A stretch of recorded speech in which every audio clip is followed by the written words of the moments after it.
Chiquis, me largo con La Cruz Ardiente, capítulo 101, Monstruos y Héroes. Hola, Caro. Dale, te escuchamos, baby. Allá vamos. La Cruz Ardiente, capítulo 101, Monstruos y Héroes.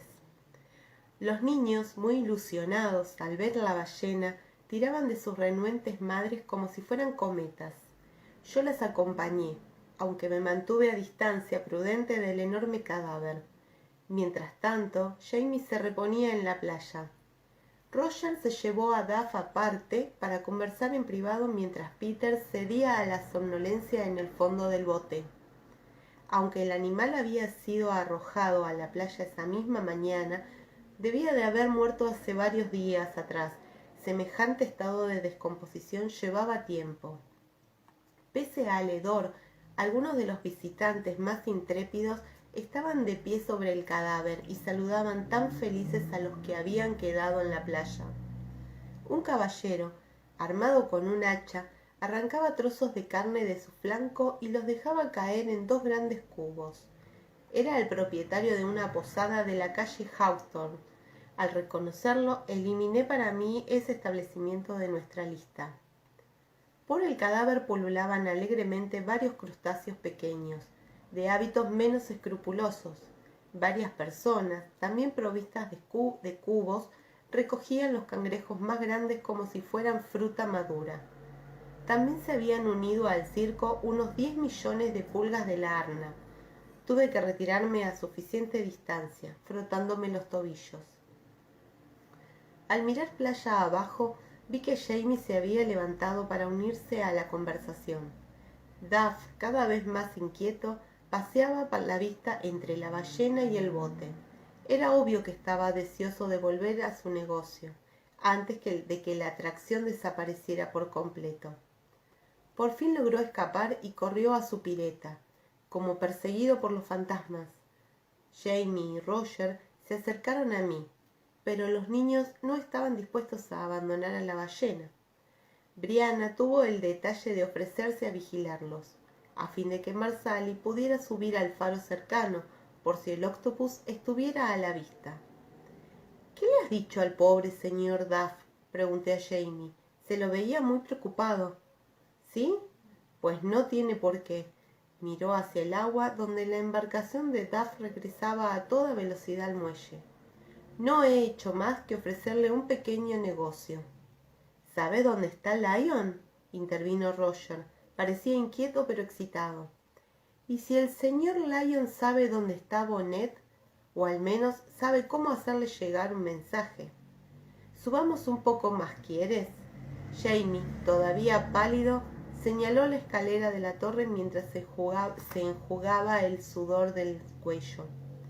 En lo alto del faro el aire era más fresco, pero yo no podía prestar mucha atención al panorama. ¿Y bien?, pregunté, no muy segura de querer escuchar la respuesta. He encomendado a Duff que lleve un mensaje urgente al señor Lyon. Si todos estamos de acuerdo, dentro de una semana nos encontraremos con el señor Bonnet en el embarcadero de Willy. Tragué saliva. Mi mareo no tenía nada que ver con la altura. Con los ojos cerrados me aferré a la barandilla de madera que rodeaba la diminuta plataforma. El viento soplaba con fuerza, haciendo rechinar las tablas de la torre, que parecía terroríficamente endeble. Jamie cambió de posición para dirigirse a Roger.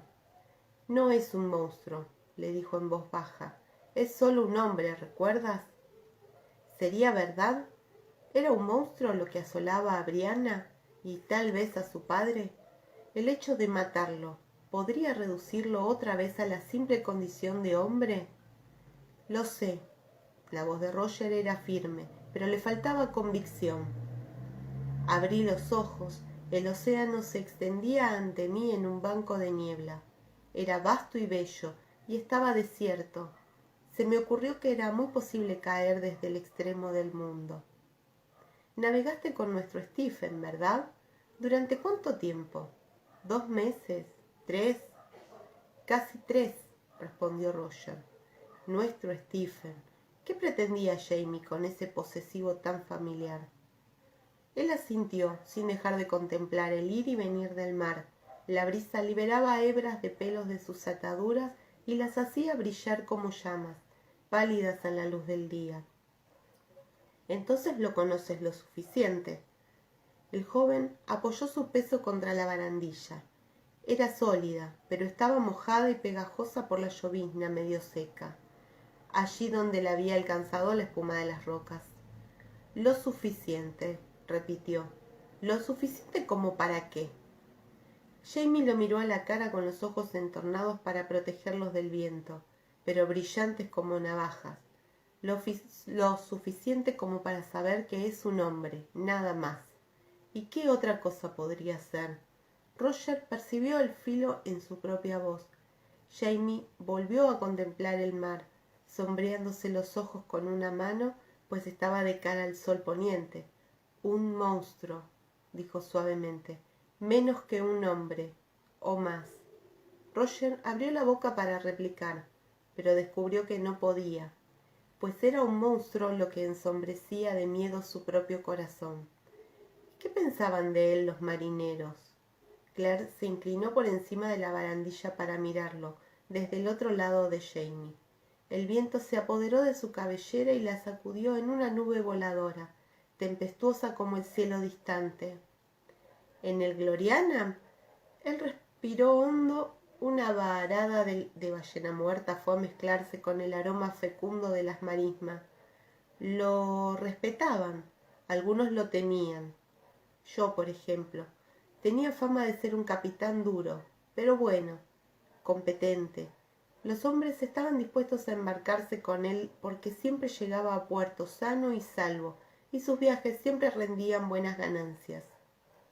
¿Era cruel?, preguntó Claire con una tenue arruga entre las cejas. Todos los capitanes son crueles, de vez en cuando, Sassenach, dijo Jamie, con un ligero timbre de impaciencia. Es necesario. Ella levantó la vista para mirarlo, y Roger vio que su expresión cambiaba. El recuerdo le ablandó los ojos. Una idea irónica tensó la comisura de la boca. Luego apoyó una mano en el brazo de Jamie y sus nudillos palidecieron al apretar. «Nunca has hecho sino lo que debías», dijo Claire, en voz tan baja que Roger apenas la oyó. No importaba. Obviamente, esas palabras no estaban destinadas a él. Luego alzó un poco el tono. Hay una diferencia entre crueldad y necesidad. Sí, dijo Jamie para sus adentros, y una línea muy delgada, quizá, entre un monstruo y un héroe. Capítulo 102. La batalla del embarcadero de Willy. El estrecho estaba sereno y plano, con la superficie apenas rizada por diminutas ondas levantadas por el viento. Menos mal, pensó Roger, al mirar a su suegro. Al menos Jamie tenía los ojos abiertos, fijos en la costa, con una suerte de apasionada desesperación, como si la visión de la tierra firme aún inalcanzable pudiera brindarle algún consuelo. En su labio superior brillaban gotas de sudor. Su rostro tenía el mismo color nacarado del cielo al amanecer, pero aún no había vomitado. Roger no se mareaba, pero se sentía casi tan indispuesto como él, aunque ninguno de los dos había desayunado. Era como si hubiera tragado una gran masa de gachas generosamente aderezadas con tachuelas. Allí está. Duff se reclinó sobre los remos señalando el muelle con la cabeza. I'm sexy and I know it. Tenía una llamada telefónica, perdón. El embarcadero... me perdí... Odio esto, perdón. Allí está. Duff se reclinó sobre los remos señalando el muelle con la cabeza. En el agua hacía fresco, casi frío a esa hora, pero el aire estaba cargado de humedad y el esfuerzo había hecho que le corriera el sudor por la cara. Peter movía sus remos en silencio. La expresión de su rostro atezado expresaba que prefería mantenerse por completo al margen de ese negocio, y cuanto antes desembarcaran a sus indeseables pasajeros, tanto mejor. El embarcadero de Willy parecía un espejismo. flotaba en una capa de niebla por encima del agua, entre una densa maleza. Lo rodeaban pantanales, achaparrados bosques costeros y anchas extensiones de agua. Bajo un sobrecogedor cielo gris pálido, comparado con los verdes recintos de las montañas, aquello se diría incómodamente desprotegido. Al mismo tiempo, estaba aislado a varios kilómetros de cualquier signo de presencia humana. En parte, eso era una falsa impresión. Roger sabía que la plantación estaba a 1,5 kilómetros del embarcadero, aunque escondida tras un denso monte que había brotado del suelo pantanoso como un Sherwood enano y deforme, denso de maleza y enredaderas.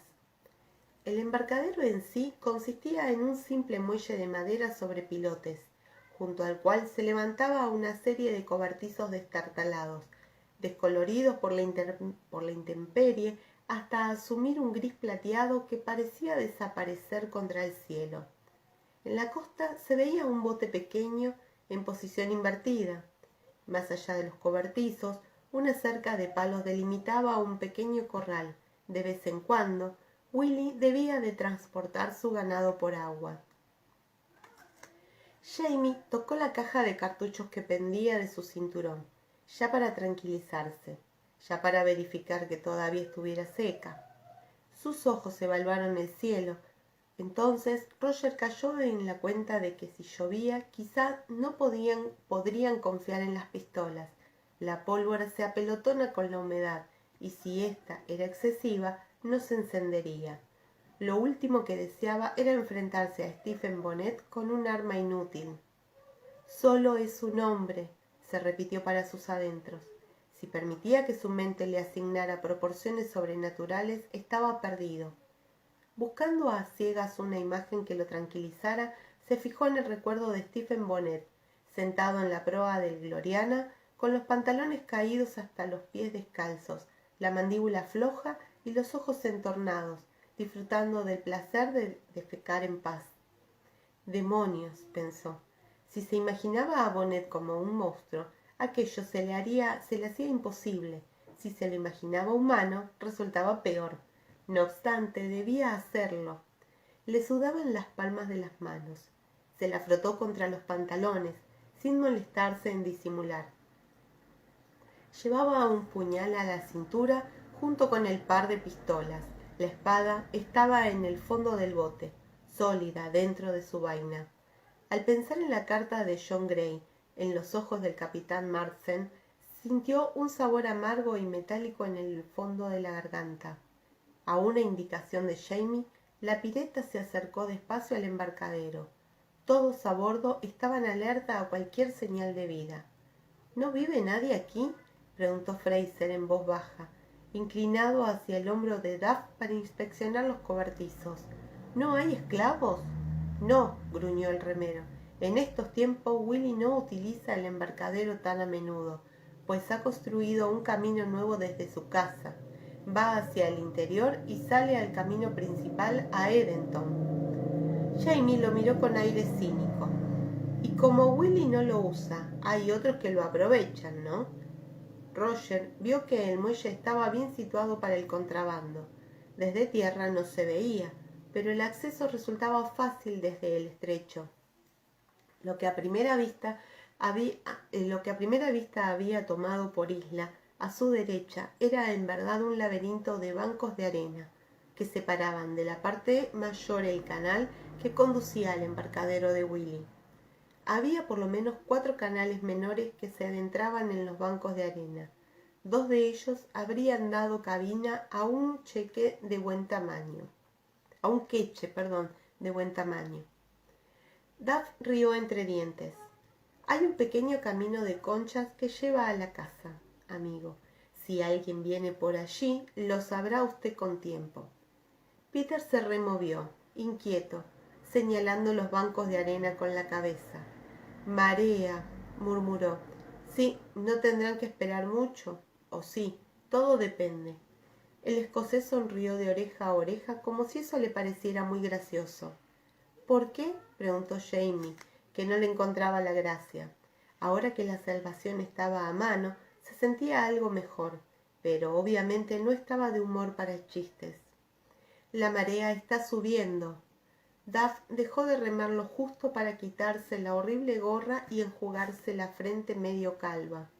Luego agitó la gorra hacia los bancos de arena donde una bandada de aves acuáticas corrían de un lado a otro en obvia demencia. Durante la bajamar, el canal no tiene profundidad suficiente para un queche. Dentro de 2 horas o un poco más podrán entrar. Si ya están allí afuera esperando, vendrán enseguida para liquidar el asunto y partir antes de que cambie la marea. Pero si todavía no han llegado, tal vez deban esperar la pleamar del atardecer. Es peligroso navegar por los canales durante la noche.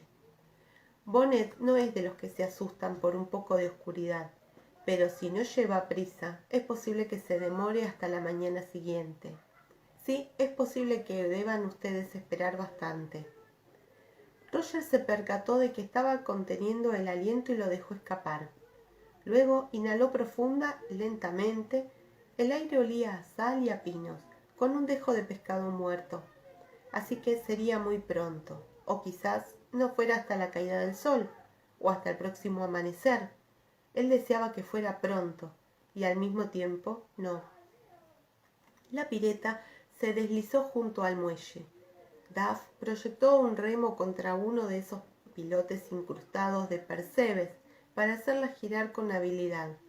Jamie trepó al embarcadero a toda prisa, deseoso de llegar a tierra firme. Roger lo siguió, cargado con las espadas y el pequeño hatillo que contenía las cantimploras y la reserva de pólvora. Se arrodilló en el muelle con todos los sentidos alerta para percibir la menor señal de movimiento humano, pero solo se oían los gorjeos líquidos de los mirlos en el pantano y el grito de las gaviotas en el estrecho. Después de revolver dentro de su saco, Jamie extrajo una taleguilla y se la arrojó a Duff sin decir nada. Era un pago simbólico. El barquero cobraría el resto cuando regresara a buscarlos al cabo de 2 días. Jamie había aguardado hasta el último momento posible para hacer esos arreglos, a fin de que nadie pudiera hablar con Bonnet hasta después de la reunión, la emboscada. Si tenía éxito, él mismo pagaría el resto del dinero acordado, si no, lo haría Claire. Recordó la cara de su mujer, pálida y ojerosa, escuchando con los labios apretados lo que Jamie le explicaba a Duff. Sus ojos se habían clavado en el marinero con la amarilla ferocidad del halcón que está a punto de viscerar una rata, y el hombre se encogió ante la amenaza implícita. Él disimuló una sonrisa al recordarlo. Si la amistad y el dinero no eran suficientes para que Duff mantuviera la boca cerrada, quizás bastara el miedo a la dama blanca. Ambos permanecieron juntos en el muelle, en silencio, mientras la pireta se alejaba poco a poco. El nudo que Roger tenía en el estómago se apretaba más y más. Habría querido rezar, pero no podía. Era imposible pedir ayuda para lo que planeaba hacer. No podía esperar la de Dios, del arcángel Miguel, ni del reverendo o sus padres, solo de Jamie Fraser. De vez en cuando se preguntaba a cuántos hombres habría matado Fraser, si acaso los contaba, si sabía. No era lo mismo, desde luego, matar a un hombre en combate o en defensa propia, que tenderle una emboscada y planear su asesinato a sangre fría. Aún así, a Fraser debía de resultarle más fácil. Jamie seguía con la vista el bote que se alejaba, inmóvil como la piedra. Roger notó que sus ojos estaban fijos más allá de la embarcación, más allá del cielo y el agua. Miraban sin parpadear alguna cosa maligna. No vio tragar saliva con dificultad. No, para él tampoco resultaba fácil. De algún modo, eso era un consuelo. Exploraron brevemente todos los cobertizos sin encontrar más que desechos dispersos, cajones rotos, montones de paja mohosa y unos cuantos huesos roídos por perros o esclavos. Parecía que 1 o 2 de las construcciones se habían utilizado como vivienda, pero no en los últimos tiempos. En una de ellas, algún animal había hecho un nido grande y desordenado. Al hurgar Jamie con un palo, un roedor gris y regordete salió disparado entre los pies de Roger y se lanzó al agua, con un chapoteo inquietante. Ya instalados en el más grande de los cobertizos que se levantaba en el mismo muelle, se acomodaron para esperar. El plan era muy sencillo: disparar contra Bonnet en cuanto apareciera, a menos que lloviera, en cuyo caso habría que emplear espadas o cuchillos. Dicho de ese modo, el procedimiento parecía fácil, pero la imaginación de Roger no podía dejarlo así. «Camina, si quieres», dijo Jamie, tras haber pasado un cuarto de hora viendo los movimientos nerviosos de su yerno. «Cuando venga lo oiremos». Por su parte, permanecía tan sereno como una rana en un nenúfar, dedicado a inspeccionar metódicamente las armas dispuestas ante él. ¿Y si no viene solo? Jamie se encogió de hombros, con los ojos clavados en el pedernal de la pistola que tenía en la mano. Lo sacudió para asegurarse de que estuviera bien firme. Pues nada, si viene con sus hombres, tendremos que apartarlo de ellos. Me lo llevaré a uno de los cobertizos pequeños, con el pretexto de conversar en privado, y allí lo despacharé. Tú impide que nadie me siga. Solo necesitaré un minuto. ¿Sí? Luego vienes como si tal cosa a informar a sus hombres que acabas de matar a su capitán. ¿Y entonces? Jamie se frotó el puente de la nariz y volvió a encogerse de hombros. Ya habrá muerto. ¿Te parece capaz de inspirar en sus hombres tanta lealtad como para que quieran vengarlo? Pues no, reconoció Roger despacio. Si bien Bonnet inspiraba a sus hombres para el trabajo duro, no lo hacía basándose en el amor, sino en el miedo y en la esperanza de lograr buenas ganancias. He averiguado mucho sobre el señor Bonnet, observó Jamie mientras dejaba la pistola. Tiene socios, pero no amigos. No navega siempre con la misma tripulación, como suelen hacer los capitanes cuando encuentran unos cuantos hombres que les convienen. Bonnet escoge a sus tripulantes al azar, no porque les sean simpáticos, sino por su habilidad o su fuerza. Por eso no creo que le tengan mucho afecto. Roger reconoció lo acertado de esa observación. En el Gloriana reinaba el orden, pero no había sentido la camaradería ni siquiera entre los oficiales. Y lo que Jamie decía era cierto. Cuanto habían descubierto, revelaba que Bonnet escogía a sus asistentes según los necesitaba. Si llevaba compañía a esa cita, a duras penas serían tripulantes leales, sino marineros escogidos en los muelles al azar. De acuerdo, pero si cuando lo matemos, cualquier hombre que esté con él necesitar otro empleo, lo interrumpió Jamie. No, siempre que no disparemos contra ellos ni les demos motivos para sentirse amenazados. No creo que se preocupen mucho por la suerte de su capitán. Aún así, recogió su espada con el ceño fruncido y la deslizó dentro de la vaina, para comprobar que no se atascara. Por si esa fuera la situación, me llevaré a Bonnet aparte, como he dicho. Dame un minuto para ocuparme de él. Luego busca alguna excusa para venir a por mí. Pero no te detengas, atraviesa directamente los cobertizos y ve hacia los bosques. Allí nos reuniremos. Roger lo miró con aire escéptico. Pero si parecía que estaba planeando una excursión dominical, un paseo a la orilla del río y nos encontraríamos en el parque, yo llevaré los bocadillos, tú el té.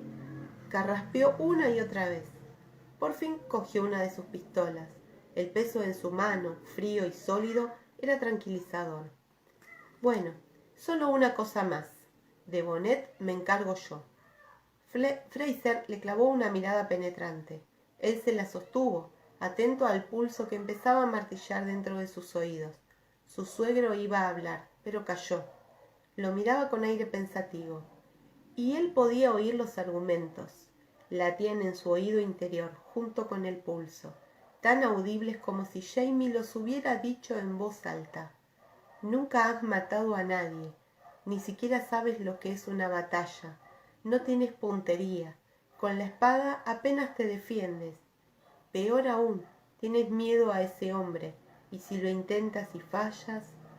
Lo sé, dijo sosteniendo aquella honda mirada azul. Es mío, Yo me ocuparé de él. Brianna es hija tuya.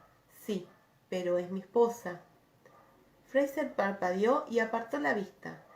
Por un segundo tamborileó con los dedos contra la rodilla. Luego cogió aliento para un hondo suspiro y se incorporó. Una vez más miró de frente a Roger. Estás en tu derecho, dijo formalmente, pero no vaciles, no lo desafíes, mátalo a la primera oportunidad. Hizo una pausa.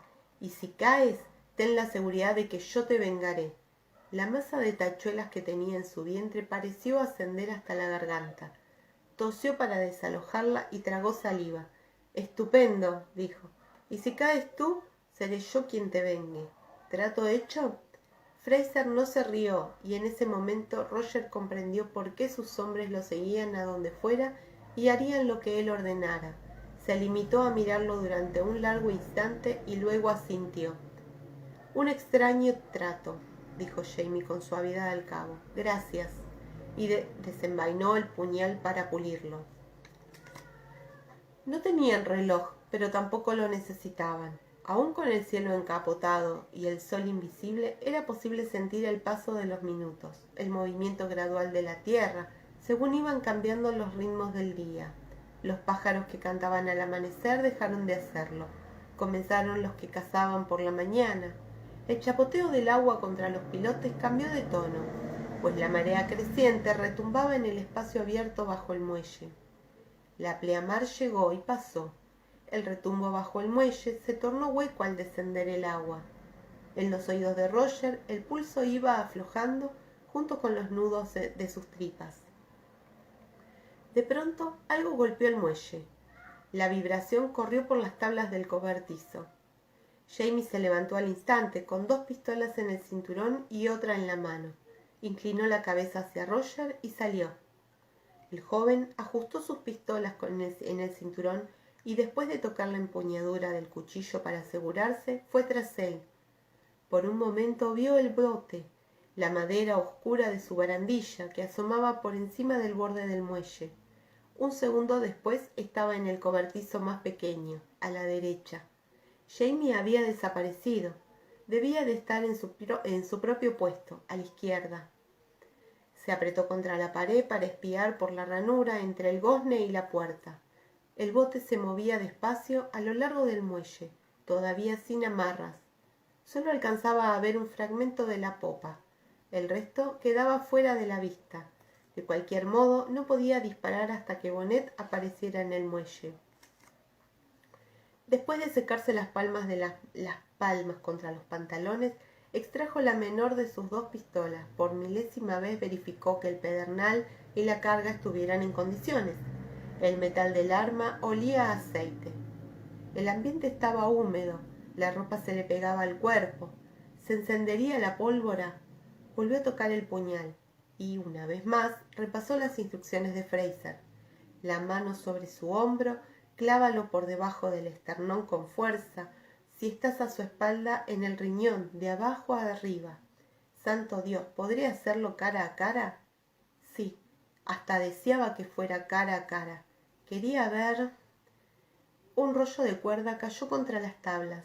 Oyó el golpe y luego la pisada de alguien que subía a la barandilla para amarrarla. Un susurro, un gruñido de esfuerzo, una pausa. Cerró los ojos tratando de oír por encima del tronar de su corazón. Pisadas lentas pero no furtivas se acercaban a él.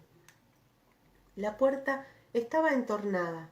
Se aproximó en silencio al borde, alerta, esperando. Una sombra, difusa a la luz del día nublado, atravesó la puerta. El hombre entró. Roger embistió desde atrás de la puerta y se arrojó contra él, tumbándolo contra la pared con un golpe seco. El hombre lanzó un grito de sorpresa ante el impacto. El sonido de esa voz lo detuvo, justo cuando rodeaba con las manos un cuello nada masculino. «¡Mierda!», dijo. «Es decir, le ruego que me perdone, señora». La tenía apretada contra la pared, con todo su peso contra ella. El resto de su persona tampoco tenía nada de masculino.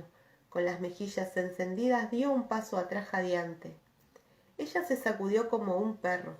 Se acomodó la ropa y se tocó con suavidad la nuca, allí donde se había golpeado contra el tabique. Perdóneme, dijo. Se sentía a la vez horrorizado y completamente estúpido. No era mi intención. ¿Está usted herida? La muchacha era tan alta como Briana, pero de complexión más sólida, pelo castaño, oscuro y cara bonita, de huesos anchos y ojos profundos. Sonrió de oreja a oreja y dijo algo incomprensible, con fuerte olor a cebolla. Luego lo miró de arriba a abajo con bastante descaro, y obviamente complacida. Se subió los pechos con las manos en un gesto inconfundible de invitación mientras señalaba con la cabeza un rincón del cobertizo, donde la paja húmeda despedía un fecundo olor a podredumbre, no del todo desagradable. No, me temo que estás equivocada. No, toques eso. No, Nein. Forcejeó con sus manos que parecían decididas a desabrocharle el cinturón. Ella dijo algo más en esa lengua desconocida. Aunque él no entendía una palabra, el sentido era bastante obvio. No, estoy casado. ¿Quieres parar? Ella le echó una mirada llena de risa a través de las largas pestañas negras. Luego reanudó el asalto a su persona. De no ser por el olor, Roger habría pensado que era una alucinación, pero así, a tan corta distancia, las cebollas eran lo de menos. Aunque a simple vista no estaba sucia, despedía la fetidez arraigada de quien acaba de hacer un largo viaje por mar. Él lo reconoció al instante, y también un inconfundible hedor a cerdos que emanaba de sus faldas. «Excusez-moi, mademoiselle». La voz de Jamie surgió desde detrás. Sonaba sobresaltada. «Yo no hablo francés», pronunció como supongo. Sonaba sobresaltada. La mujer también se sorprendió, aunque sin asustarse. Por lo menos le soltó los testículos a Roger y él pudo dar un paso atrás. Jamie traía una pistola en la mano, caída junto al costado. Miró a Roger con una ceja enarcada. «¿Quién es?» «¿Cómo diablos quieres que lo sepa?» En un esfuerzo por recobrar la compostura, Roger se sacudió la ropa. «He supuesto que era Bonnet o alguno de sus hombres, pero es obvio que no es así». «Obvio». Fraser parecía dispuesto a buscar el lado humorístico de la situación. Un músculo de su boca se retorcía febrilmente. «¿Quién vos, mademoiselle?» Supongo que debe decir «¿Quién es usted, señorita?», preguntó la muchacha. Ella lo miró con la frente arrugada, sin entender, y dijo algo en ese extraño lenguaje. Ante eso, Jamie enarcó las cejas. «¿En qué idioma habla?», preguntó Roger. «No tengo ni idea». A la expresión divertida de Jamie se sumaba cierta cautela. Se volvió hacia la puerta con la pistola preparada. «Vigílala, ¿quieres? No ha venido sola». Eso era evidente. En el muelle se oían voces, un hombre y otra mujer. Roger intercambió con su suegro una mirada de estupefacción. No, la voz no era la de Bonnet ni la de Lyon. Y por todos los santos, ¿qué hacían esas mujeres allí? Al acercarse las voces, la muchacha gritó algo en esa lengua extraña, aunque no parecía una advertencia. Jamie se apretó junto a la puerta con la pistola preparada y la otra mano en el puñal. La estrecha abertura se oscureció casi por completo. Una cabeza oscura y desmelenada asomó en el cobertizo. Jamie se adelantó un paso para clavar la pistola bajo el mentón de un hombre muy corpulento y muy sorprendido. Luego lo aferró por el cuello de la camisa y dio un paso atrás, arrastrándolo hacia el interior. Casi de inmediato lo siguió una mujer. Su complexión alta y robusta, sus facciones bonitas, la identificaron de inmediato. Debía de ser la madre de la muchacha. Ella era rubia. El hombre, en cambio, quizás el padre de la joven, tan moreno como el oso al que se parecía. En estatura igualaba a Jamie o poco menos, pero lo doblaba en amplitud de pecho y hombros. Lucía una densa barba. Ninguno de ellos parecía alarmado en absoluto. El hombre se mostraba sorprendido, la mujer ofendida. La muchacha reía de manera amistosa. Señaló a Jamie y luego a Roger. «Empiezo a sentirme muy tonto», dijo Fraser a su yerno, y apartó con cuidado la pistola. ¿Where say ir? Preguntó. Ahí sí no tengo ni idea de la traducción. No creo que sean alemanes. Ahí está la explicación. Dijo Roger. Luego señaló con el pulgar a la joven, que observaba a Jamie como si evaluara su potencial para un buen ejercicio entre la paja. Ella no responde al francés ni al alemán, aunque tal vez haya fingido. Pero el hombre los observaba a ambos con el entrecejo fruncido, como si tratara de entender lo que decían. Pero al oír el vocablo francés, pareció iluminarse. Y vamos de vuelta con el francés. «Comment allez-vous?» dijo, con el acento más excretable que Roger hubiera oído en su vida. «Parlez-vous François?» preguntó Jamie, sin dejar de vigilarlo. El gigante, con una sonrisa, mostró el pulgar y el índice separados por 2 o 3 centímetros. Un peu muy pequeño, tal como descubrirían en breve.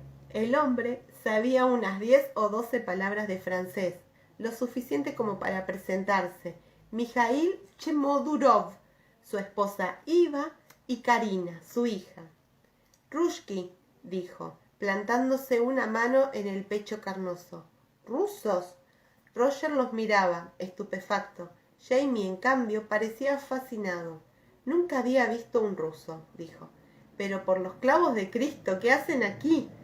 Esa pregunta fue transmitida con cierta dificultad al señor Chemodurov, quien sonrió de oreja a oreja y apuntó un robusto brazo hacia el muelle. «Les cochons», dijo. «Pour le Monsieur Willy». Miraba a Jamie con aire expectante. «Monsieur Willy?» Dado el penetrante aroma que despedían los 3 rusos, no fue una sorpresa que mencionaran a los cerdos. Menos obvia era la relación entre los porquerizos rusos y Philip Willy. Pero antes de que pudieran formular la pregunta, se oyó afuera un fuerte golpe y un ruido chirriante, como si algún objeto de madera de buen tamaño hubiera golpeado el muelle. A esto siguió de inmediato un coro de bramidos y chillidos. Porcinos en su mayoría, no obstante, algunos eran humanos y femeninos. Chemodurov se movió con asombrosa celeridad, pese a su corpulencia, pero Jamie y Roger salieron del cobertizo pisándole los talones. El joven apenas tuvo tiempo de ver que ahora eran 2 las embarcaciones amarradas al muelle. Además de la pequeña barca del ruso, un bote abierto de menor tamaño. Varios hombres desembarcaban del bote erizados de cuchillos y pistolas. Al verlo, Jamie se arrojó a un lado y desapareció tras uno de los cobertizos. Roger cogió su pistola, pero no sabía si disparar o correr. Vaciló un instante más de lo debido. Un mosquete se le clavó bajo las costillas y lo dejó sin aliento, mientras una mano le arrancaba del cinturón las pistolas y el puñal. «No te muevas, amigo», dijo el hombre que sostenía el mosquete. «Al menor parpadeo te haré volar el hígado a través de la columna». Le hablaba sin animosidad especial, pero con tanta sinceridad que Roger no tuvo deseos de ponerlo a prueba. Se mantuvo quieto, con las manos levantadas a medias, observando. Chemodurov padeaba sin vacilación entre los invasores, chapaleando con esas manos que parecían jamones. Uno de los hombres había caído al agua, empujado desde el muelle. El ruso tenía a otro en su poder y lo estaba estrangulando con brutal eficiencia, sin prestar atención a bramidos, amenazas ni golpes. Los gritos llenaban el aire. Iva y Karina habían corrido hacia su embarcación, en cuya cubierta aparecieron 2 de los invasores, cada uno aferrando una versión algo más pequeña de Karina. Uno de los hombres apuntó una pistola hacia las rusas. Debió de apretar el gatillo, pues Roger vio una chispa y una pequeña bocanada de humo, pero el tiro falló. Las mujeres, sin vacilar, cargaron contra él entre alaridos. El hombre, aterrorizado, dejó caer el arma y la niña que sujetaba para arrojarse al agua. Un golpe seco, sordo, horrible, apartó la atención de Roger de esa escena secundaria. Uno de los hombres, bajo y cuadrado, había golpeado a Chemodurov en la cabeza con la culata de una pistola. El ruso Con un parpadeo aflojó un poco su presión sobre la víctima. Su atacante hizo una mueca. Luego sujetó el arma con más fuerza y lo golpeó otra vez. Entonces Mijaíl puso los ojos en blanco y cayó al muelle, que se sacudió por el impacto. Roger buscaba con la vista a Stephen Bonnet en medio de la refriega, pero allí no había ni rastro del digno capitán Nell Gloriana. ¿Qué había fallado? Bonnet era luchador por naturaleza, sin un pelo de cobarde, pero resultaba inconcebible que hubiera enviado a sus hombres en lugar de ir personalmente. Roger volvió a mirarlos uno a uno, aunque su conclusión se fortaleció al aquietarse el caos. Stephen Bonnet no estaba allí. No tuvo tiempo de decidir si el descubrimiento era un desencanto o un alivio. En ese momento, el hombre que había golpeado a Chemodurov se volvió hacia él. Entonces reconoció a David Anstruther, el comisario del condado de Orange. El otro entornó los ojos al identificarlo, pero no pareció sorprenderse al verlo. La pelea, si acaso merecía ese nombre, llegaba a su fin. Las 4 rusas ya habían sido rodeadas y llevadas a empellones al más grande de los cobertizos. Entre muchos gritos y maldiciones, también arrastraron hacia allí al caído Chemodurov, que dejó una inquietante estela de sangre en las tablas. Llegado a ese punto, por el borde del muelle, apareció un par de manos bien cuidadas. Un hombre alto y elegante se encaramó desde el bote. Aún sin la peluca ni la chaqueta verde botella, Roger reconoció sin dificultad al señor Lillywhite, uno de los magistrados del condado de Orange. Para la ocasión, Lillywhite vestía de sencillo velarte negro, aunque el lino era tan fino como siempre, y llevaba espada de caballero. Mientras atravesaba el muelle sin ninguna prisa, observó el desarrollo de los acontecimientos. Roger vio que apretaba con aire melindroso la boca al ver el rastro de sangre. Lillywhite hizo un gesto al hombre que sujetaba a Roger. Por fin la presión del arma aflojó un poco y le permitió inspirar hondo. «El señor Mackenzie, ¿verdad?», preguntó el magistrado en tono cordial. «¿Y dónde está el señor Fraser?». Roger esperaba esa pregunta y había tenido tiempo de preparar la respuesta. «En Wilmington», dijo, imitando la cordialidad de Lillywhite.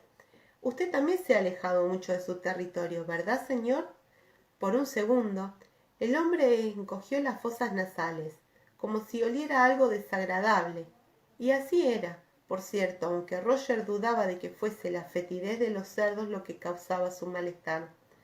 «No me tome el pelo, señor», dijo el magistrado cortante. «No se me pasaría por la cabeza», le aseguró Roger, sin perder de vista al tipo del mosquete que parecía dispuesto a reanudar sus presiones. «Pero si hemos de formular esa clase de preguntas, ¿dónde está Stephen Bonnet?». Lillywhite lanzó una risa breve. En sus pálidos ojos grises asomó una especie de diversión glacial. «En Wilmington». Anstruther apareció junto al codo del magistrado, gordo y sudoroso. Dedicó a Roger una inclinación de cabeza y una fea sonrisa.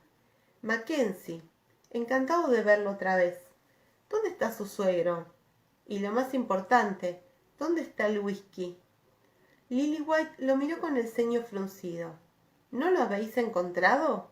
¿Habéis revisado los cobertizos?». «Los revisamos, sí. Allí no hay más que basura». Se meció sobre la punta de los pies amenazante. «Venga, Mackenzie, ¿dónde lo tiene escondido?». «Yo no he escondido nada», replicó Roger con ecuanimidad. «No hay whisky». Comenzaba a relajarse un poco. Cualquiera que fuese el paradero de Stephen Bonnet, al menos no estaba allí. Sin duda no les gustaría descubrir que lo del whisky había sido una estratagema, pero... El comisario lo golpeó en la boca del estómago. Él se dobló en dos y se le oscureció la visión.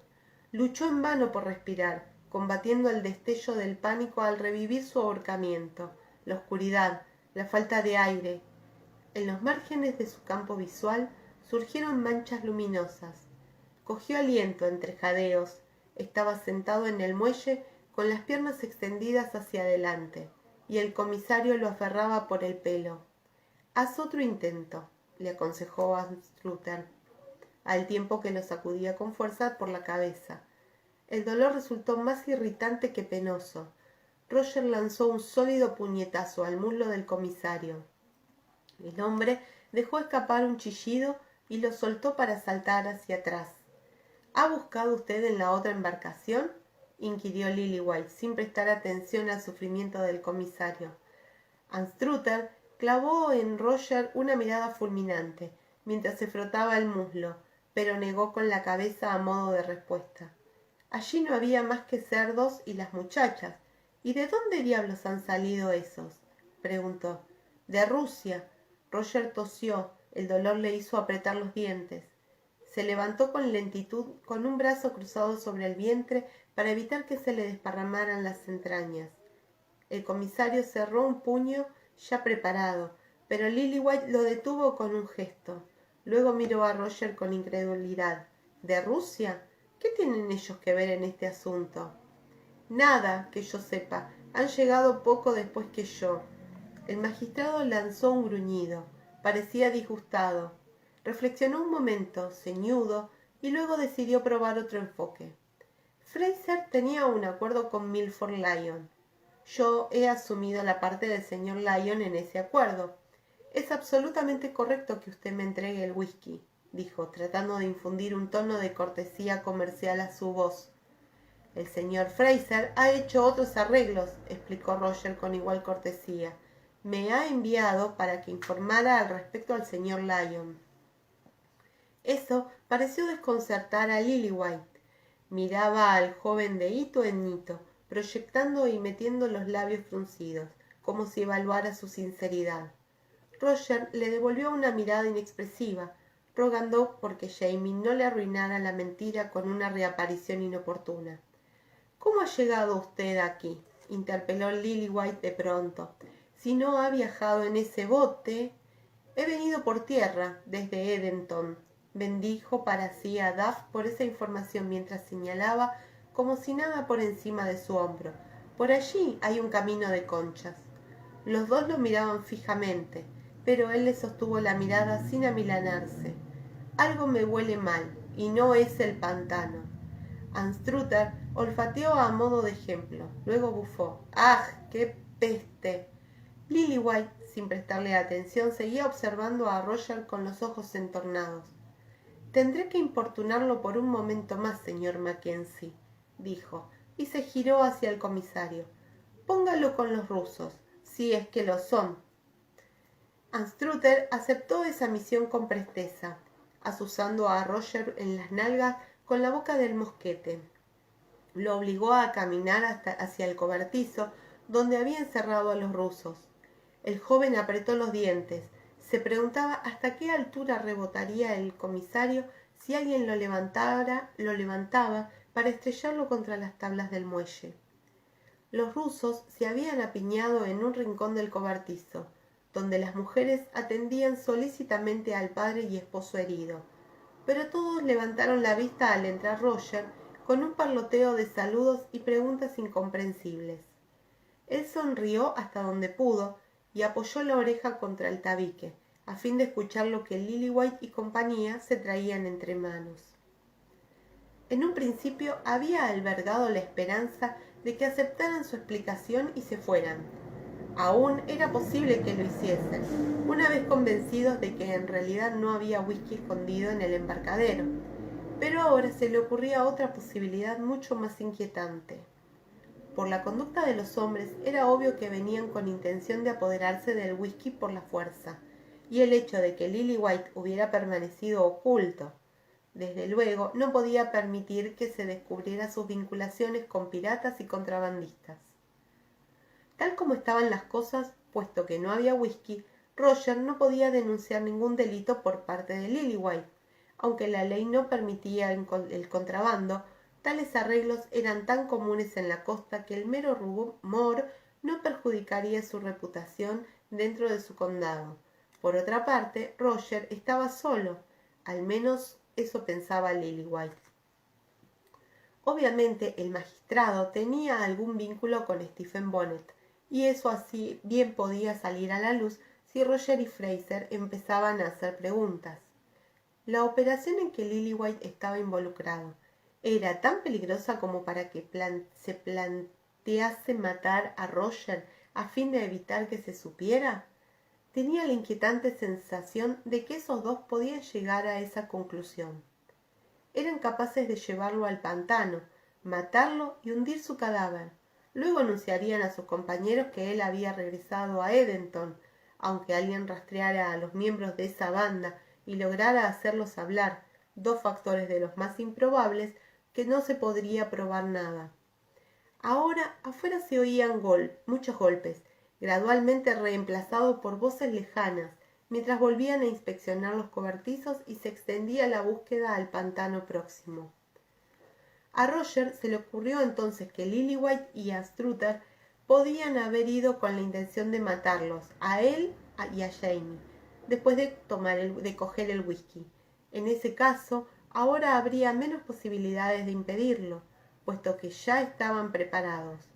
En cuanto a los rusos, ¿qué harían con ellos? Era de esperar que no les hiciesen daño, pero no había forma de saberlo. En el techo de hojalata resonó un leve tamborileo. Comenzaba a llover. Estupendo. Si se les mojaba la pólvora no podrían dispararle, tendrían que degollarlo. Pasó de desear que Jamie no apareciera antes de tiempo a rogar que no lo hiciera demasiado tarde. En cuanto a lo que podía hacer si aparecía. Las espadas, ¿estarían aún donde las habían dejado en el rincón del cobertizo? La lluvia arreciaba demasiado como para permitirle oír lo que sucedía afuera, de modo que abandonó su puesto para ir a ver.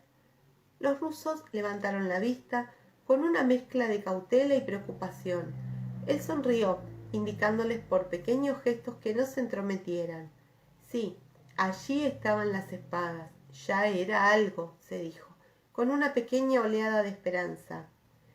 Chemodurov, que estaba consciente, dijo algo con voz gangosa.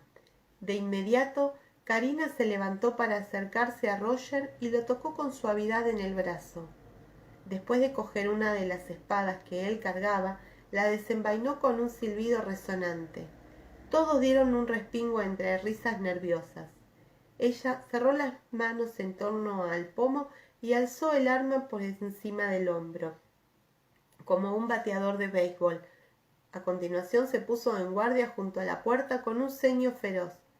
Estupendo, dijo Roger, con una ancha sonrisa de aprobación. Si alguien asoma la cabeza, se la corta, ¿sí? E imitó el movimiento del hacha con el canto de la mano. Los rusos lanzaron grandes exclamaciones de entusiasta respaldo.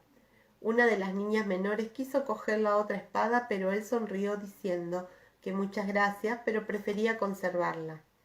Para su sorpresa, la niña negó con la cabeza y añadió algo en ruso.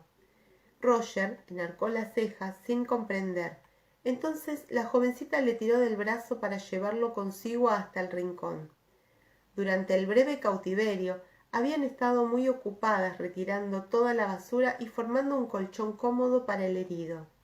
Así habían descubierto la trampilla que se abría en el suelo, destinada a permitir que los botes pasaran debajo del muelle con la marea baja y descargaran directamente dentro del cobertizo, en vez de hacerlo en el embarcadero. La marea estaba en descenso. Había casi 2 metros de altura con respecto a la superficie del agua. Roger se quitó la ropa hasta quedar en pantalones y, descolgándose desde el borde del hueco de la trampilla, se dejó caer de pie por no zambullirse en algo que podía ser un bajío peligroso. Con todo, la profundidad superaba su estatura. Se hundió en una lluvia de burbujas plateadas hasta que sus pies tocaron el fondo arenoso. Entonces se impulsó hacia arriba y rompió la superficie con un torrente de aire. Después de hacer un gesto tranquilizador al círculo de caras rusas que lo miraban por la abertura, braceó hacia el extremo opuesto del muelle. Desde su posición privilegiada en el techo del cobertizo, Jamie evaluaba el modo en que el magistrado se movía y cómo tocaba el arma.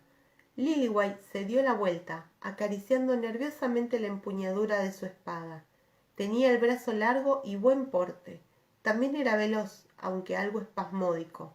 El hecho de que se llevara la espada en esa circunstancia sugería tanto la familiaridad como la afición al acero.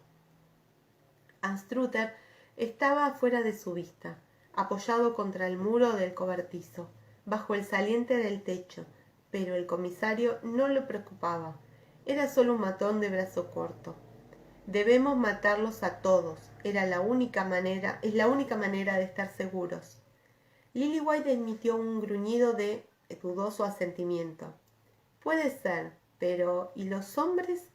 No conviene poner nuestro destino en manos de testigos que puedan hablar. Habríamos podido liquidar a Fraser y a Mackenzie sin problemas, donde no se nos viera. Pero a tantos, quizás sea mejor dejar a esos rusos. Son extranjeros y no parecen saber una palabra de inglés. Me gustaría saber cómo han llegado aquí. No creo que los haya traído una tromba. Por pura casualidad. Alguien sabe que están aquí y vendrá por ellos. Quienquiera que sea ese alguien, ha de tener un medio de entenderse con ellos, sin duda. Ya han visto demasiado. Y si usted quiere continuar usando este lugar... La lluvia seguía siendo ligera, pero caía sin pausa. Jamie giró la cabeza para limpiarse los ojos contra un hombro. Estaba tendido boca abajo, brazos y piernas extendidos como una rana, para no deslizarse por la pendiente de la cubierta. Por el momento no se atrevía a moverse. Sin embargo, la lluvia susurraba en el estrecho, abriendo hoyuelos en el agua, y arrancaba un ruido resonante al metal del techo. Si arreciaba un poco más, cubriría cualquier ruido que él hiciera. Cambió un tanto de posición. A su lado tenía las pistolas, probablemente inutilizadas por la lluvia. En ese momento su única arma fiable era el puñal que presionaba contra su cadera, y ese era mucho más adecuado para un ataque por sorpresa que para lanzarse de frente. Enviar a los hombres de regreso con el bote. Nosotros iremos por el camino, después. Continuaban hablando en voz baja, pero Jamie comprendió que ya habían tomado la decisión. Lillywhite solo necesitaba convencerse de que era necesario y de que no le llevaría mucho tiempo. Pero primero despedirían a los hombres. El magistrado tenía razón al temer la presencia de testigos. Parpadeó para despejar los ojos. Luego echó un vistazo al cobertizo más grande donde estaban Roger, Mac y los rusos. Había poca distancia entre un edificio y otro. Poco menos un metro entre techo y techo.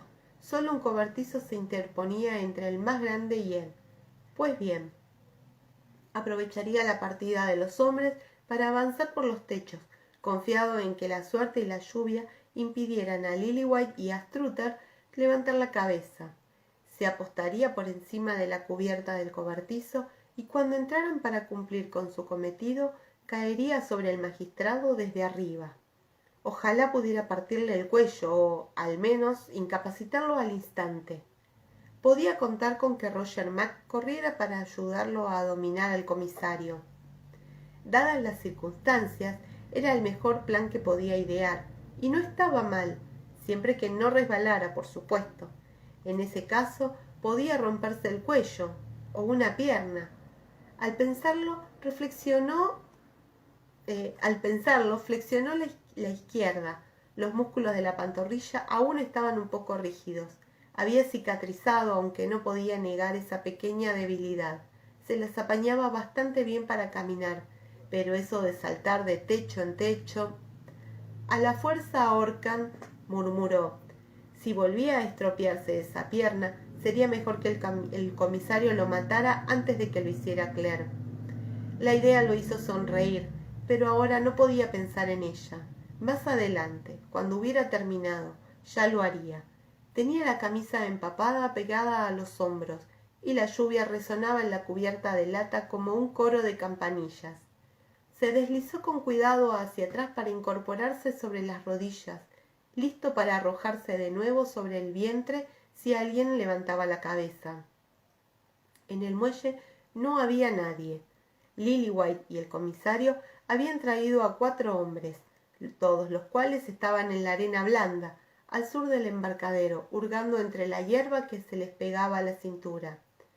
Jamie inhaló profundamente y recogió los pies, pero al girar en redondo captó un movimiento con el rabillo del ojo y quedó petrificado. Del bosque salían varios hombres.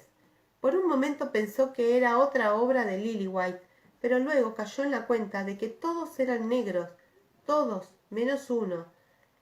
«Les cochons», había dicho a los rusos, «por le Monsieur Willy». Y allí venía Monsieur Willy con sus esclavos para recibir los cerdos. Vamos con el francés de vuelta. Volvió a tenderse de bruces y se arrastró por el metal mojado, rumbo a la parte trasera del cobertizo. Quedaba por ver si Willy se mostraría más dispuesto a ayudarlo que a atravesarlo con su propia espada, pero sin duda el hombre querría proteger a sus rusos. El agua estaba fría, aunque no tanto como para entumecerlo, y la marea no era todavía muy fuerte. Aún así, la herida de la garganta, empeorada por el incendio del cañaveral, lo había dejado mucho más falto de aliento que antes. Cada 3 o 4 brazadas debía salir a respirar. Tragó un poco de aire y continuó braceando, alerta. Se había dirigido primero hacia el lado sur del embarcadero, pero al oír voces arriba cambió de dirección. Ahora estaba en el lado norte del muelle, escondido en una sombra intensa que arrojaba la embarcación de los rusos. El olor a cerdo resultaba abrumador. Desde la bodega surgían golpes sordos y bruñidos. ¿Era posible que hubieran navegado desde Rusia en ese pequeño navío? Eso parecía, pues la madera estaba maltrecha. No se oían voces allí. El susurro de la lluvia en el estrecho cubriría cualquier ruido que él hiciera. Listo, pues. Con los pulmones llenos de aire, se lanzó hacia la luz lluviosa, más allá del muelle. Nadó desesperadamente, tratando de no chapotear. A cada instante esperaba que una bala de mosquete se le hundiera entre los omóplatos. Se metió entre las hierbas que le azotaron el brazo y la pierna. Luego giró a medias, jadeante, con el escozor de la sal en los cortes. Un momento después gateaba por la maleza del pantano, con las totoras ondulando sobre su cabeza y la lluvia castigándole la espalda. El agua chapoteaba justo debajo de su mentón. Por fin se detuvo, con el pecho palpitante por falta de aire. Y ahora, ¿qué diablos podía hacer? Haber huido del cobertizo estaba muy bien, pero no tenía ningún plan. Buscar a Jamie, supuestamente, si es que lo conseguía, sin que volvieran a atraparlo. Como si el pensamiento hubiera atraído la atención, oyó el chapoteo de alguien que caminaba a paso lento por el pantano, a poca distancia. Estaba buscando. Se mantuvo inmóvil, con la esperanza de que la lluvia disimulara el ruido de su fuerte respiración. Más cerca. Maldita sea, se estaban acercando. Buscó torpemente en su cinto, pero había perdido el puñal en el agua. Subió una rodilla hasta el mentón, listo para lanzarse y correr. De pronto, alguien apartó el pasto que lo cubría. Se levantó de un brinco justo a tiempo para evitar la lanza que se clavó en el agua, allí donde él estaba un momento antes. El arma quedó temblando frente a él, a un palmo de su cara. En el otro extremo, un negro lo miraba boquiabierto, con los ojos dilatados por el asombro. El hombre cerró la boca y parpadeó. «Usted no zarigüeya», dijo, en tono de profunda acusación. «No», reconoció Roger suavemente. Se tocó el pecho con una mano trémula, como para asegurarse de que su corazón seguía allí dentro. «Lo siento». En su casa, Philip Wiley era muy diferente a cuando estaba en sociedad. Para atrapar a los cerdos se había ataviado con pantalones holgados y delantal de granjero, mojado por la lluvia y sin rastros de peluca, pintura, polvos ni lunares postizos. Conservaba su delgada elegancia, pero se lo veía mucho más normal y razonablemente apto. También algo más inteligente, aunque tendía a quedarse boquiabierto e insistía en interrumpir el relato de Jamie con preguntas y exclamaciones. Lillywhite. Randall Lillywhite. Pero, ¿cómo ha podido? Concéntrese, hombre, dijo Jamie impaciente. Más tarde se lo explicaré mejor. Pero él y ese comisario van a trinchar a los rusos como si fueran jamones de Navidad. Tenemos que ocuparnos de eso ahora mismo. Willy le clavó una mirada fulminante. Luego echó un vistazo suspicaz a Roger, que estaba de pie bajo el follaje semidesnudo, empapado y cubierto de barro sanguinolento. Él tiene razón, graznó el joven. Luego tosió y repitió con más firmeza. Tiene razón, no disponemos de mucho tiempo. Apretó los labios en una línea fina y exhaló con fuerza el aliento por la nariz. Luego miró a sus esclavos como si los contara. Eran 6, todos armados de varas fuertes. 1 o 2 llevaban cuchillos de caña al cinto. Él asintió con la cabeza como si hubiera tomado una decisión. ¡Vamos! Para evitar el delator crujido de las conchas, atravesaron el pantano a paso lento pero sin pausa. ¿Por qué cerdos?, oyó que preguntaba Jamie con curiosidad. No son cerdos, explicó Willy. Jabalíes rusos, para caza deportiva. Hablaba con gran orgullo moviendo su vara entre la densa hierba. Todo el mundo dice que, de todos los animales de caza, el jabalí ruso es el adversario más feroz y más astuto. Me propongo soltarlos en los bosques de mi propiedad para que se reproduzcan. ¿Quiere cazarlos?, preguntó Jamie algo incrédulo. ¿Ha cazado jabalíes alguna vez? Roger vio que el hombre tensaba los hombros bajo el delantal húmedo. La lluvia había amainado, aunque aún no cesaba. No, dijo él, todavía no. ¿Y usted? Yo sí, dijo Jamie, y tuvo la prudencia de no ampliar su respuesta. Al acercarse al embarcadero, Roger divisó un fugaz movimiento. La embarcación más pequeña se retiraba. Han renunciado a buscarnos, a mí y al whisky, y despiden a los hombres. Jamie se pasó una mano por la cara para enjugarse la lluvia. ¿Qué decide usted, Wiley? No hay tiempo que perder. Los rusos están en el cobertizo principal, en el muelle.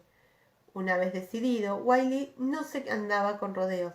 Vamos allá, dijo, y agitó una mano para llamar a sus esclavos. Todos corrieron hacia el embarcadero. El grupo giró hacia el camino de conchas, yendo por el muro con un ruido de avalancha. Eso haría que Lillywhite y Anstruther se lo pensaran mejor antes de matar, pensó Roger.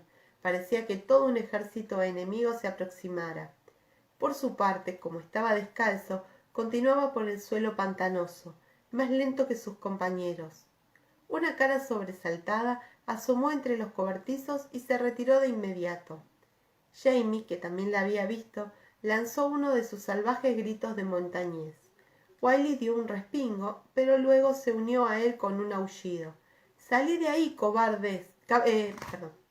¡Salid de ahí, cabrones!». Los negros, así alentados, comenzaron a gritar también y se lanzaron hacia el muelle, agitando las varas con entusiasmo.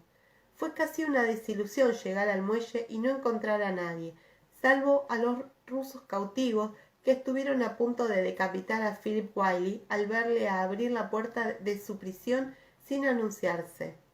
Se hizo una breve inspección del barco ruso y las marismas circundantes, pero no encontraron huellas de Lillywhite ni de Anstruther. «Seguro se van nadando», dijo uno de los negros al regresar, y señaló con la cabeza el matorral de los bancos de arena. «¿Los cazamos?». Era el hombre que había descubierto a Roger. Por lo visto, aún estaba deseoso de probar suerte. «No, se han ido a nado», dijo Willy. «No se han ido a nado», dijo Willy por lo bajo. Hizo un gesto hacia la playa vacía junto al embarcadero. «Se han llevado mi bote, los tunantes». Disgustado, comenzó a dar órdenes para el desembarco de los jabalíes rusos. Chemodurov y su familia ya iban hacia la casa de la plantación. Las niñas alternaban el asombro ante los esclavos negros con miradas coquetas a Roger, que había vuelto a ponerse la camisa y los zapatos, pero aún tenía los pantalones pegados al cuerpo. Uno de los esclavos salió del cobertizo con una brazada de armas, lo cual recordó a Willy sus deberes de anfitrión. «Le agradezco la ayuda que me ha prestado para proteger mi propiedad, señor», le dijo a Jamie con una reverencia bastante rígida. ¿Me permite ofrecerles mi hospitalidad a usted y al señor Mackenzie? Roger notó que no parecía muy entusiasmado, pero al menos cumplía. Soy yo quien le está agradecido, señor, por ayudarnos a proteger nuestra vida, replicó Fraser con igual rigidez, y aprecio el ofrecimiento, pero será un gran placer, lo interrumpió Roger. Muchas gracias. Y sorprendió a Wiley con un firme apretón de manos. Luego cogió a su suegro por el codo y se lo llevó hacia el camino de Conchas, antes de que pudiera protestar. No eran el momento ni el lugar adecuados para sacar el orgullo. Pero si no tienes por qué besarle el culo, dijo, en respuesta a los rezongos de Jamie mientras se adentraban en el bosque. Que su mayordomo nos dé una toalla limpia y algo de almorzar. Luego nos iremos, antes de que él termine con sus jabalíes. No he desayunado y tú tampoco, y si es preciso volver a Edenton a pie, te aseguro que no pienso hacerlo con el estómago vacío. La idea de la comida pareció restaurar un poco la ecuanimidad de Jamie. Cuando llegaron a la relativa protección del bosque, entre ambos reinaba un optimismo casi embriagador. Roger se preguntó si eso era lo que se sentía después de una batalla. El simple alivio de estar sano y salvo te inducía a reír y decir tonterías, solo para demostrar que aún podías hacerlo. De mutuo acuerdo, dejaron para más adelante el análisis de los últimos acontecimientos y las especulaciones sobre el paradero de Stephen Bonnet. «Jabalíes rusos, nada menos», exclamó Jamie cuando se detuvieron al abrigo del bosque. Se sacudió como los perros. «No creo que ese hombre haya visto un jabalí en toda su vida. Cualquiera diría que no puede matarse sin tanto gasto». «¿Cuánto crees que puede haberle costado?» «Más de lo que tú y yo ganaremos en 10 años probablemente. Solo que unos cuantos cerdos viajen». «¿Cuánto? ¿Casi 10.000 kilómetros?» Roger movió la cabeza. «Solo para que unos cuantos cerdos viajen». «¿Cuánto? ¿Casi unos 10.000 kilómetros?» Roger movió la cabeza estupefacto. «Pues si hemos de ser justos, no son simples cerdos», observó Jamie tolerante. «¿Los has visto?» Roger había visto uno de pasada mientras los esclavos lo arreaban por el muelle. Era alto y peludo. Los largos colmillos amarillentos parecían bastante peligrosos, pero estaba consumido por tan larga travesía marítima.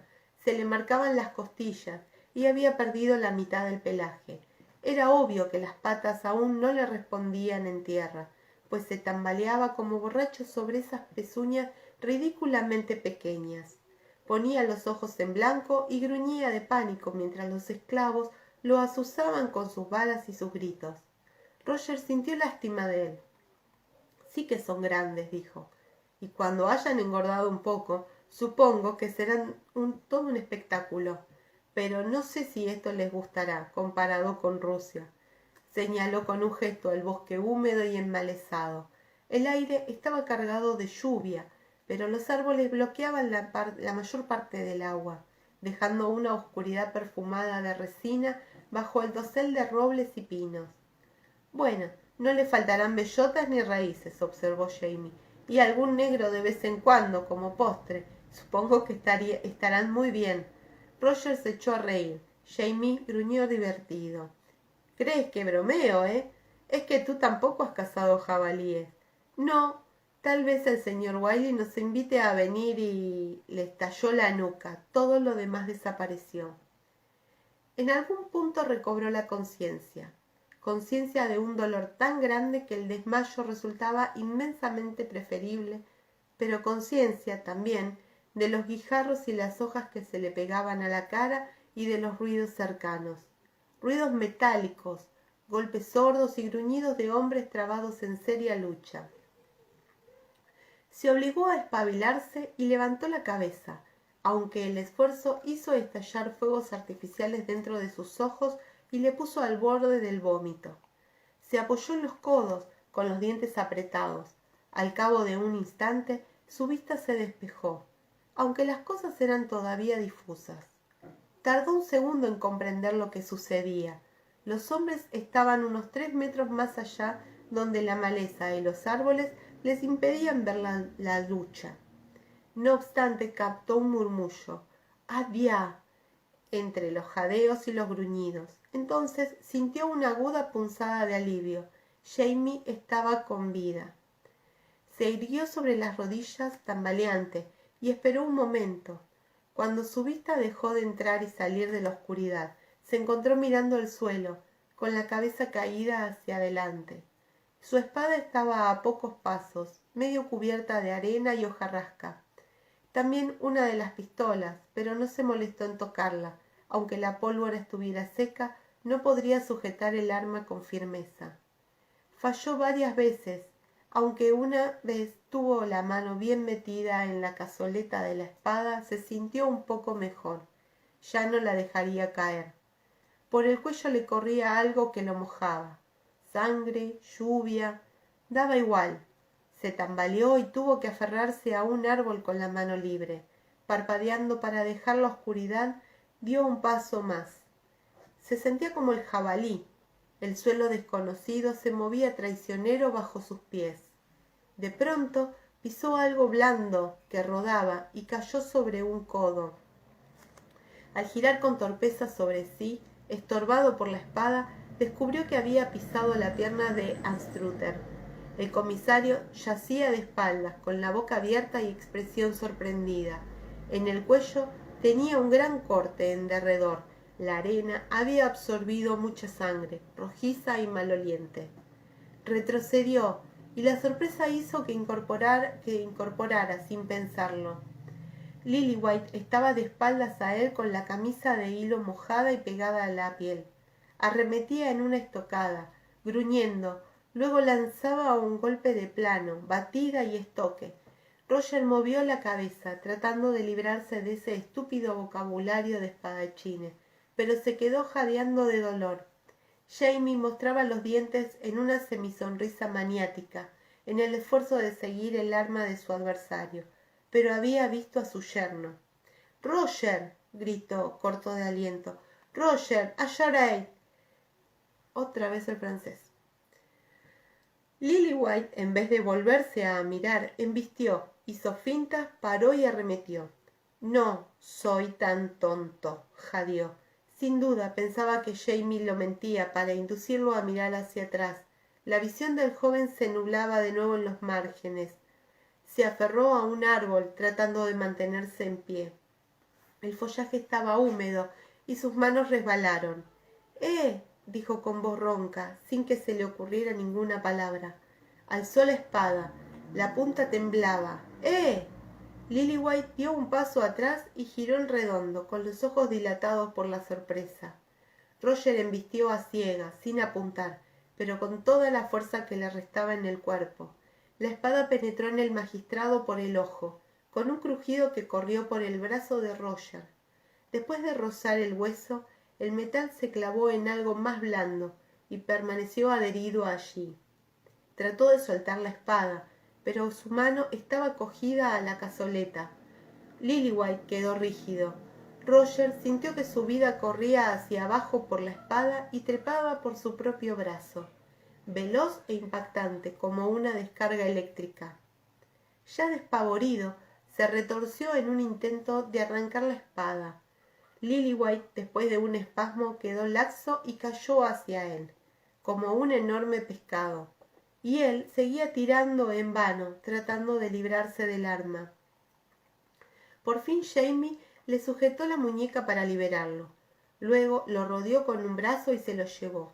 Tropezando, ciego de pánico y dolor, le sostuvo la cabeza y le frotó la espalda, murmurando tonterías en gaélico, mientras él vomitaba.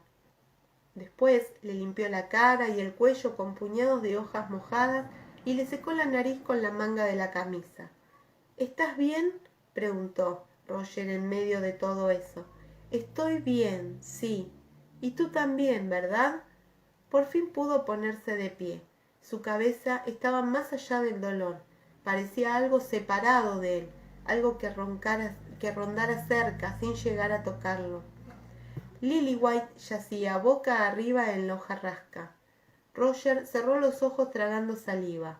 Oyó que Jamie murmuraba algo por lo bajo. Luego un gruñido, un susurro de hojas y un golpe seco. Cuando volvió a mirar, el muerto estaba boca abajo, con la nuca cubierta de arena y bellotas partidas. —Vamos. Jamie le cogió un brazo y se lo pasó por los hombros. Él levantó la mano libre para señalar vagamente los cadáveres. —Ellos... ¿Qué hacemos con ellos? —Dejarlos para los cerdos.